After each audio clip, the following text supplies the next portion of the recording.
दोस्तों नमस्कार। मेरा नाम अनिल सोलंकी है। मेरे यूट्यूब मंच लाउड जाट वॉइस में आप सबका स्वागत है। दोस्तों आज मैंने फेसबुक पर एक वीडियो देखा करणी सेना के राष्ट्रीय अध्यक्ष सूरजपाल अम्मू का। सूरजपाल अम्मू ने उस वीडियो में कुछ बहुत ही ज़्यादा ओवर कॉन्फिडेंस में आकर कुछ ज़्यादा ही ओवर बातें बोली हैं। उन बातों के बारे में आज के वीडियो में आपसे बात करूंगा और सच्चाई बताऊंगा।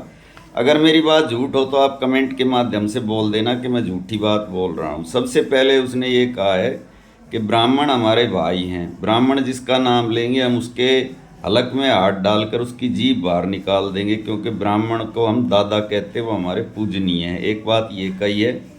और दूसरी बात चंद्रशेखर रावण के बारे में उसने ये कही है कि चंद्रशेखर रावण के ना बाप का पता है ना उसकी जात का पता है, और वो किसने उसको सांसद बना दिया, वो सांसद पद के लायक नहीं है और अगली बार वो चुनाव भी नहीं जीत पाएगा। तो इन्हीं दोनों बातों का विश्लेषण आज के वीडियो में मैं करूंगा। मेरी बात को आप ध्यान से सुनना, गौर से सुनना।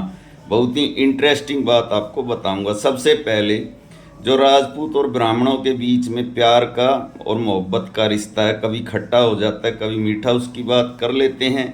जो कुछ सूरजपाल अम्मू ने कहा है कि ब्राह्मण हमारे बड़े भाई हैं, हम उनको दादा कहते हैं, और जो उनको गलत बोलेगा उसके लिए हम मुंह में हाथ डालकर जीभ को निकाल लाएंगे।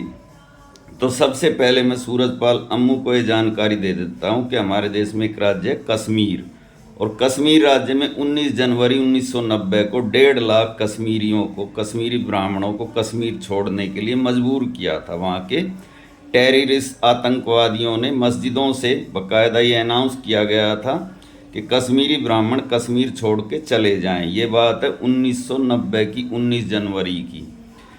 तो उस समय हमारे देश का जो राजा था वो एक राजपूत था जिसका नाम विश्वनाथ प्रताप सिंह था। मैं आपको पूरी जानकारी बता देता हूँ। विश्वनाथ प्रताप सिंह 2 दिसंबर 1989 से 1 नवंबर 1990 तक राजा रहा था, और ये घटना है 19 जनवरी 1990 की।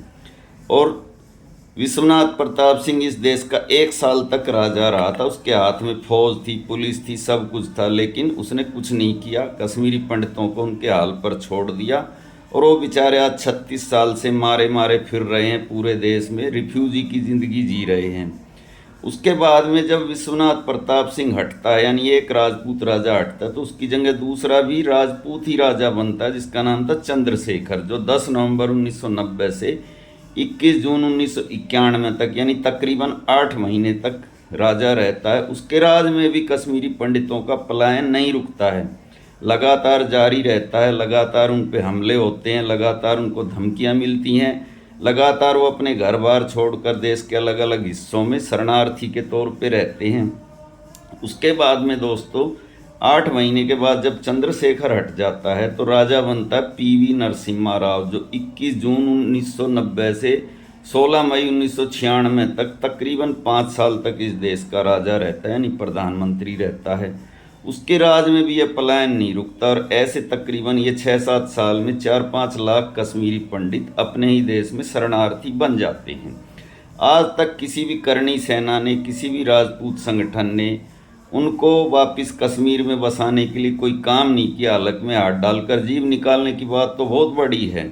आज तक किसी राजपूत संगठन ने, किसी करणी सेना ने क्या कश्मीरी पंडितों के पास जाकर उनका दुख दर्द पूछा, उनसे कहा कि आप चल के अपने घरों में जाइए, हम आपके साथ चलेंगे, हम आपकी रक्षा करेंगे। वहाँ पर जब तक आप रहेंगे सुरक्षित नहीं हो जाते, वहाँ पर करणी सेना के लोग तैनात रहेंगे आपके घर के बाहर। किसी आतंकवादी की हिम्मत है जो आपकी तरफ आंख उठा के देख ले? तो अगर आप सच में ही ब्राह्मणों को अपना बड़ा भाई मानते हैं, अपना दादा मानते हैं, पूजनीय मानते हैं, ये कहते हैं कि अगर कोई ब्राह्मणों को गलत बोलेगा तो हम उसकी जीभ निकाल लाएंगे, तो आपको जो 5 लाख कश्मीरी पंडित हैं जो इस देश में नरक की ज़िंदगी जी रहे हैं, अपनी मातृभूमि को छोड़कर दिल्ली जैसे शहरों में, उनको वापस ले जाके कश्मीर घाटी में बसाना चाहिए तथा उनकी सुरक्षा भी करनी चाहिए। अब बात करते हैं चंद्रशेखर रावण की। तो सूरजपाल अम्मू ने कहा है कि चंद्रशेखर रावण के ना बाप का पता ना उसकी जात का पता। ये बात तो मैं आपके विवेक पर छोड़ देता हूँ कि चंद्रशेखर रावण का बाप कौन है और उसकी जात कौन है, इस पर मैं बात ही नहीं करता। मैं बात करता हूँ दूसरी, और वो बात ये है कि सूरजपाल अम्मू और चंद्रशेखर रावण दोनों ने अपने कैरियर की शुरुआत तकरीबन एक साथ करी। बल्कि सूरजपाल अम्मू कुछ ना कुछ सीनियर ही होगा चंद्रशेखर रावण से। दोनों ने एक एक जातिवादी संगठन बनाया, एक ने भीम आर्मी, एक ने करणी सेना। तो भीम आर्मी वाले सामाजिक न्याय की बात करते हैं और करणी सेना वाले सनातन की बात करते हैं। तो आज जो सूरजपाल अम्मू है उसकी हालत ये है कि वो एक ऐसे संगठन का नेता है जो 1 दर्जन उसके जैसे संगठन इस देश में है, जो सब एक दूसरे को नकली, अपनी करणी सेना को असली कहते हैं। और जो अपने चंद्रशेखर रावण है वो इस देश की सर्वोच्च पंचायत में चले गए हैं, यानी देश के सांसद बन गए। ये तो सच्चाई है, इस सच्चाई से कोई भी आदमी ना नहीं कर सकता। दूसरी बात जो है वो ये है दोस्तों कि सूरजपाल अम्मू ने ये कहा है कि चंद्रशेखर रावण पर वाल्मीकि जाति की एक लड़की रोहिणी घावरी ने सेक्सुअल एक्सप्लॉयटेशन का आरोप लगाया था। तो चंद्रशेखर रावण पर यह आरोप जिस लड़की ने लगाया, रोहिणी घावरी, उसके बारे में सूरजपाल अम्मू ने यह कहा है कि वो लड़की हमको ट्वीट करे, हम चंद्रशेखर रावण का कॉलर पकड़कर खींच कर लाएंगे और उसके पैरों में डाल देंगे।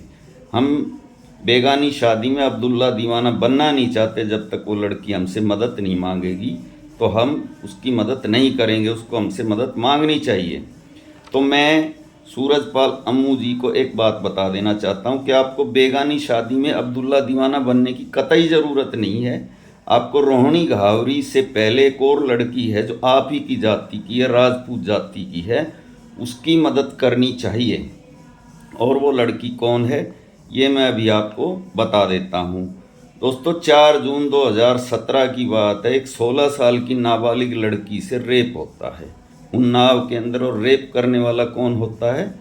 वहाँ का दबंग विधायक कुलदीप सिंह सेंगर, यानी रेप करने वाला भी राजपूत और जिस लड़की का रेप हुआ वो लड़की भी राजपूत। उसके बाद वो लड़की बेचारी अलग अलग थानों में जाती है रिपोर्ट लिखाने, उसकी कोई भी नहीं सुनता।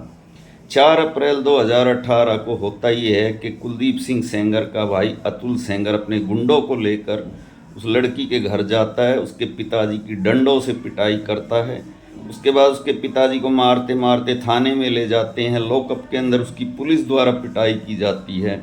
और वो लड़की अपने पिता को बचाने के लिए मुख्यमंत्री योगी आदित्यनाथ की कोठी के आगे आत्मदाह की कोशिश करती है, फिर भी उसकी कोई नहीं सुनता। और आखिरी में 4 दिन बाद 9 अप्रैल को अस्पताल के अंदर उस लड़की के बाप की मौत हो जाती है। बहुत ज़्यादा पिटाई उसकी कर देते हैं कुलदीप सेंगर के लोग और जो पुलिस वहाँ की थी उन्नाव की, वो सब मिलके।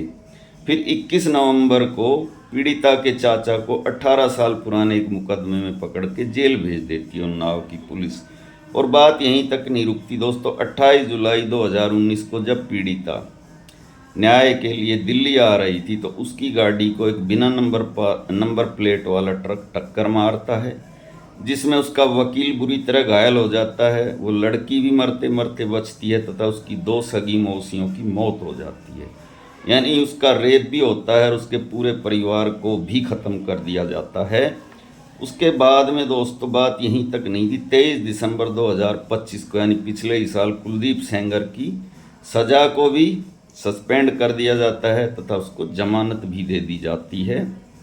और इस सब का स्वागत हमारे देश में जो 1 दर्जन करणी सेनाएं बनी हुई हैं वो सारी करणी सेनाएं स्वागत करती हैं दिल्ली हाईकोर्ट के इस डिसीजन का, और कुलदीप सेंगर को निर्दोष बताती हैं और उस लड़की को ही झूठी बताती हैं जो कि उन्हीं की जाति की लड़की है। और इस फैसले का स्वागत बड़ी बड़ी हस्तियां जैसे बृजभूषण जैसे लोग, करणी सेना के बड़े बड़े पदाधिकारी करते हैं। तो इनको रोहिणी घावरी का इंसाफ दिखाई देता है, उस उन्नाव की बेटी का इंसाफ भी इनको दिखाई देना चाहिए, क्योंकि आफ्टर ऑल वो भी राजपूत समाज की ही बेटी है, उसको भी इंसाफ चाहिए। ये तो क्या हुआ अगर जो दोषी है वो इन्हीं की जाति का है, तो बेटी भी तो इन्हीं की जाति की है। तो दोस्तों आज के वीडियो में मैंने आपको कुछ फैक्ट बताए। वीडियो कैसा लगा आप कमेंट करके मुझे ज़रूर बताना। अच्छा लगा तो अपने ग्रुप में शेयर भी कर देना, और जो भाई अभी अभी चैनल से जुड़े हैं वो चैनल को सब्सक्राइब भी ज़रूर कर देना, और चैनल को ज्वाइन भी आप लोग ज़रूर कर लेना, और कमेंट ज़रूर करना। और जो भाई मेरी आर्थिक मदद करना चाहते हैं वो इस QR कोड को इस QR कोड को स्कैन करके मेरी आर्थिक मदद भी करना, मुझे बड़ी हिम्मत मिलेगी। मिलते हैं अगले वीडियो में, आपका दिन शुभ हो।